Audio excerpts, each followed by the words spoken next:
सुपर्णखा ने रुचिकर स्वरूप बनाया है और मुस्कुरा करके बोली है कि तुम सम पुरुष नमो सम नारी, यह संजोग विधि रचा विचारी, मम अनुरूप पुरुष जग माही, देखम खोजी लोक तिहु नाही, ताते अब लगी रहूं कुमारी, मनु माना कछु तुम्हीं निहारी।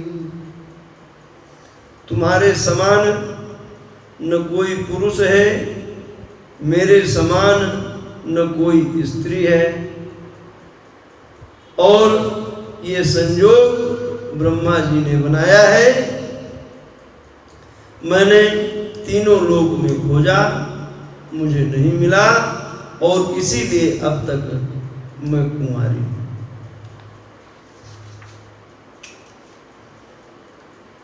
अब यहां पर देखिए, समझने की बात है कि कोई भी व्यक्ति अपनी पत्नी के साथ बैठा है, उसका भाई उसके बगल में बैठा है, और कोई स्त्री पहुंच करके इतनी निर्लज्जता से ऐसी बात कह रही है। सीतहि चितहि कही प्रभु बाता, आई कुमार मोर लघु भ्राता। प्रभु सीता जी की ओर देख करके कहते हैं कि मेरा भाई कुमार है। अब प्रभु को ऐसा नहीं कहना चाहिए। जहां प्रभु जो कर रहे हैं वो भी मैं नहीं छोड़ूंगा, बाबा ने नहीं छोड़ा तो मैं भी नहीं छोड़ूंगा। अरे जिसकी पत्नी अयोध्या में है उसको कुंवारा कैसे बोल देंगे भाई? यहां पर प्रभु ने सठे साक्ष्यम समाचरित का आचरण किया है। प्रभु ने राजनीति, धर्मनीति, कूटनीति सबका इस्तेमाल किया है, पूरे मानस में आएगा। ये हमारे दशरथ जी अकेले ऐसे थे जिन्होंने नीति का इस्तेमाल नहीं किया, जिन्होंने सिर्फ हृदय का इस्तेमाल किया। इसीलिए दशरथ जी को परब्रह्म परमात्मा पुत्र के रूप में दशरथ जी के यहाँ जन्म लिया। राम जी के यहाँ तो नहीं जन्म ले लिए, जो खुद परब्रह्म परमात्मा थे उनके यहाँ तो परब्रह्म परमात्मा नहीं आ गए ना। अब गई लक्ष्मण रिपु भगिनी जानी, प्रभु बिलो की बोले मृदुवानी, सुंदरी सुनु मैं उनकर दासा, पराधीन नहीं तोर सुपासा, सुंदरी सुनु। वह लक्ष्मण जी के पास जाती है। लक्ष्मण जी उसे शत्रु की बहन समझ करके, समझते जाइएगा धीरे धीरे, ये जान रहे हैं कि ये रावण की बहन है। कह रहे हैं कि हे सुंदरी, मैं उनका सेवक हूं। सेवक की पत्नी बनने में तुमको कोई आनंद नहीं होगा। प्रभु समर्थ कौशलपुर राजा, सब सर्व समर्थ है कौशल नरेश, वो जो करे सो सही। सेवक सुख चाहमान भिखारी, व्यसनी धन शुभ गति विचारी। सेवक को सुख, भिखारी को सम्मान, व्यसनी को धन और व्यभिचारी को शुभ गति की इच्छा नहीं करनी चाहिए। अलोभी जसु चार गुमानी। लोभी को यश की इच्छा नहीं करनी चाहिए। ये ऐसे ही है जैसे आसमान से कोई दूध दूहना चाहे। फिर सुपर्णखा राम जी के पास आती है। फिर राम जी उसे लक्ष्मण जी के पास भेज देते हैं। लक्ष्मण जी कहते हैं कि तुम्हारा जो वर्ण करेगा वो तृण तोड़ करके लज्जा छोड़ देगा तभी कर सकता है। वह खिसिया करके भयंकर रूप धारण करती है। सीता जी को डरा हुआ देख करके राम जी इशारा करते हैं। गोस्वामी जी ने जो लिखा कि स्त्री अपने मन को नहीं रोक पाती सुंदर पुरुष देख करके, तो यहाँ पर जो घटनाक्रम है वो ये है कि भगवान अपनी पत्नी के साथ हैं, भाई के साथ हैं, और उसने इतनी निर्लज्जता से जो वार्ता की है, गोस्वामी जी को बहुत अखर गया होगा कि मेरे प्रभु मर्यादा पुरुषोत्तम श्री राम, और अगर मान लो कि प्रभु न भी हो तो कोई व्यक्ति अपनी पत्नी के साथ बैठा हुआ है, भाई के साथ बैठा हुआ है, तो उसकी इस निर्लज्जता पर वो ऐसा लिख गया, जहां तक मैं समझता हूं। दूसरा कि सुपर्णखा विधवा होने के बावजूद अपने आप को कुमारी बता रहे। तीसरा,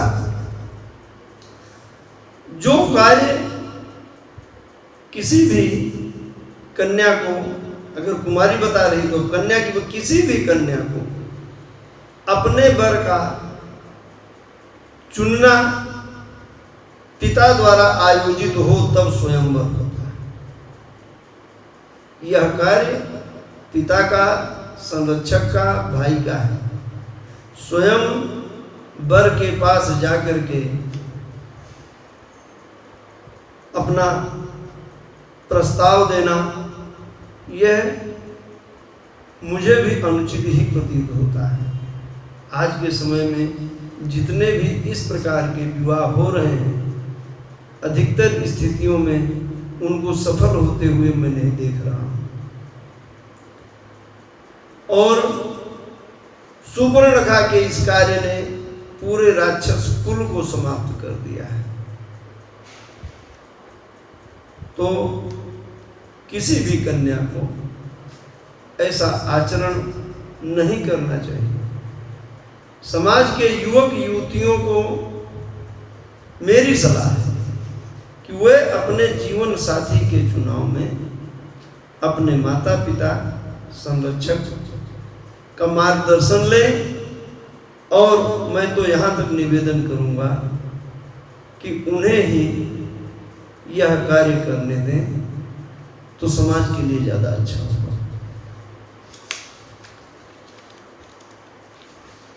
प्रभु ने इशारा किया है, और गोस्वामी जी की लेखनी चल रही है कि लक्ष्मण अति लाघव सो नाग कान बिनुकी, ताके कर रावण कहा मनो चुनौती दी। लक्ष्मण जी फुर्ती से उसका नाक कान काट लेते हैं और ऐसा करके मानो रावण को खुली चुनौती दे रहे हैं। अब एक प्रश्न उठता है कि भगवान सुपर्णखा का नाक कान क्यों कटवाए? ये जानते थे कि ये रावण की बहन है।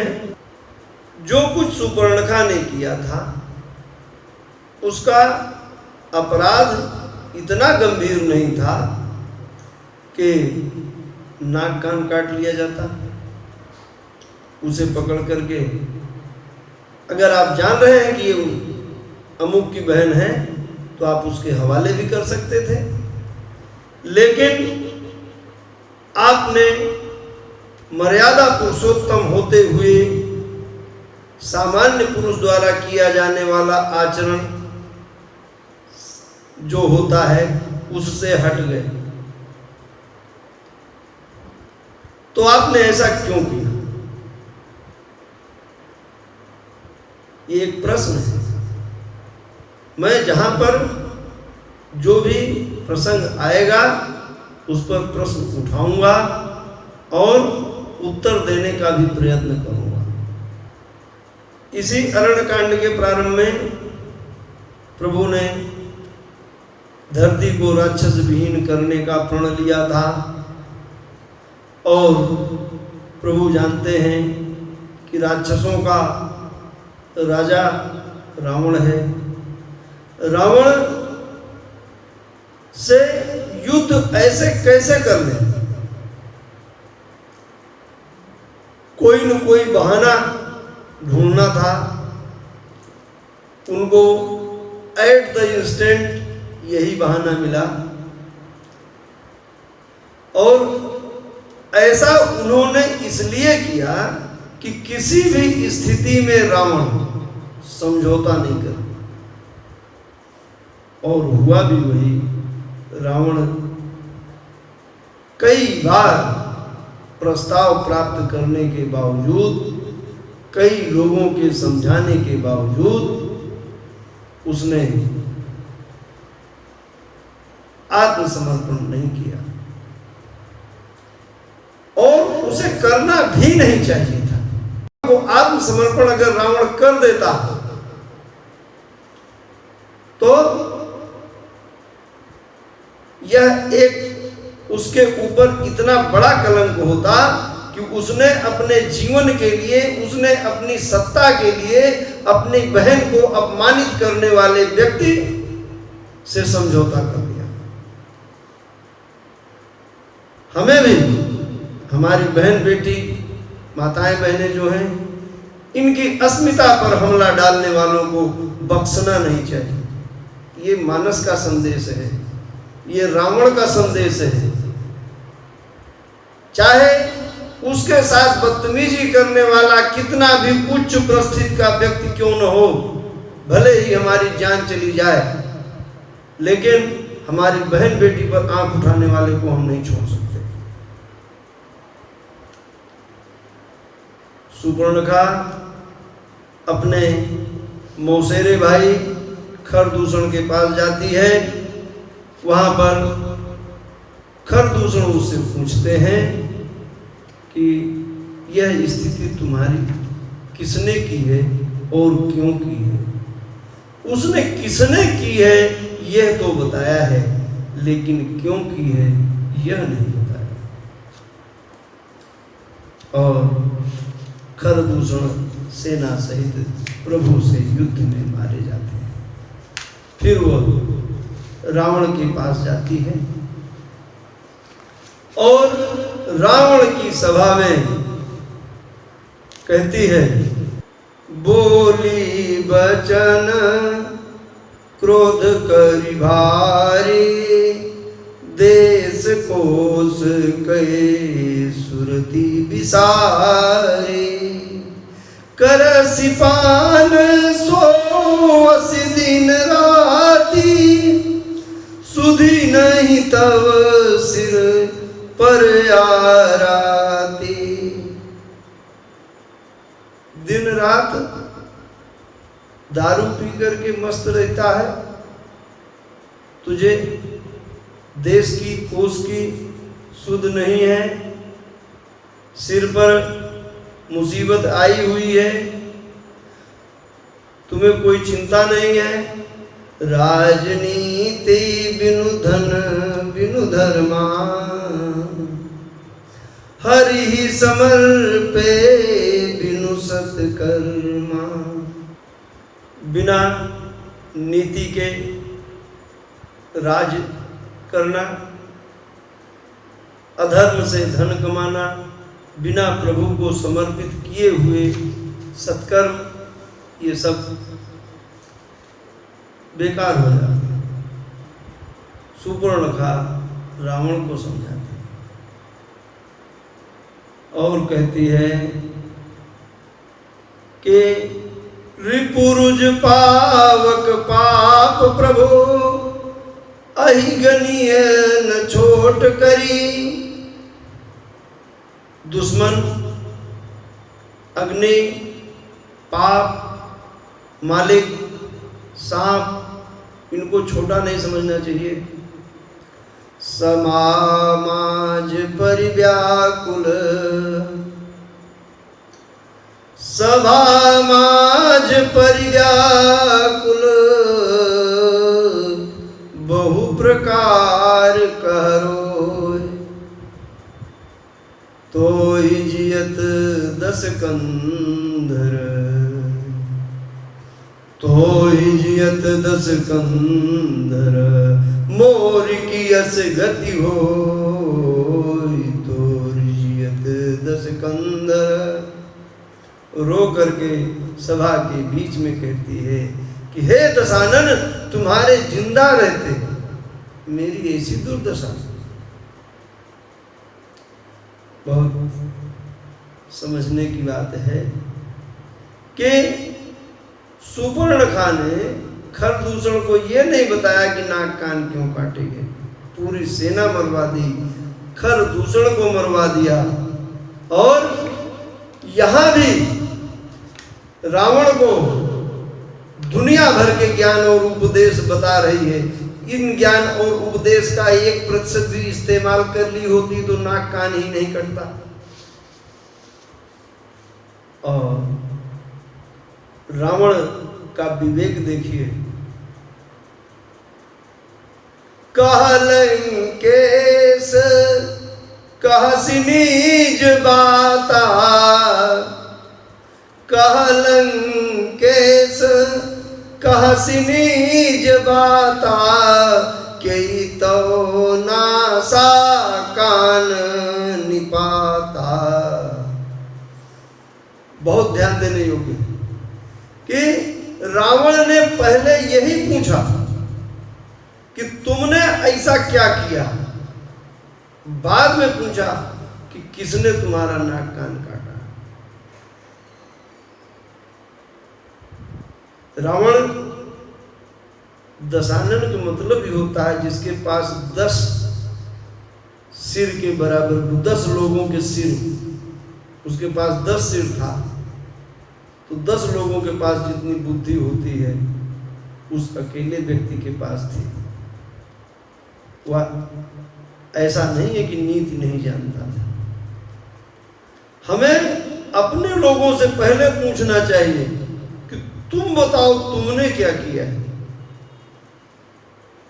सुपर्णखा कहती है कि अयोध्या नरेश के 2 पुत्र हैं जो वन में आए हुए हैं और राक्षसों को मार रहे हैं। दोनों भाइयों का बल अतुलनीय है। उनके साथ एक सुंदर स्त्री है जिसकी सुंदरता करोड़ों रथ को भी पीछे करती है। उन्हें जब पता चला कि मैं तुम्हारी बहन हूं तो सुनकर मेरी हंसी उड़ाने लगे और मेरा नाक कान काट लिया। खरदूषण तिसरा को मार करके सेना सहित राक्षसों का संहार किया है। सुपर्णखा ने अपनी करनी नहीं बताई, मनगढ़ंत कहानी बता दी है। और रावण सोचता है कि खरदूषण मोहि संबलवंता, तिनई कुमारई बिनु भगवंता, सुर रंजन भंजन मही भारा, जो भगवंत लीन अवतारा, तो मैं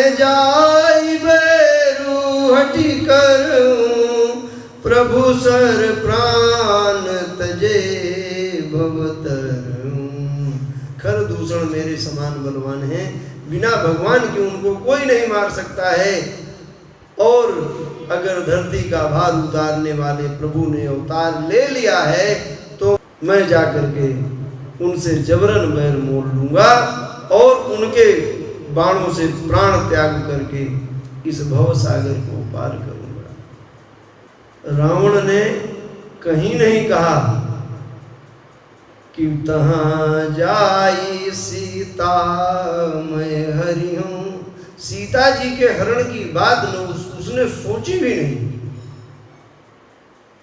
जो लोग सीता हरण का आक्षेप रावण पर लगाते हैं उनको ये समझने की जरूरत है, उसके दिमाग में ही नहीं है कि मैं सीता जी का हरण करूं।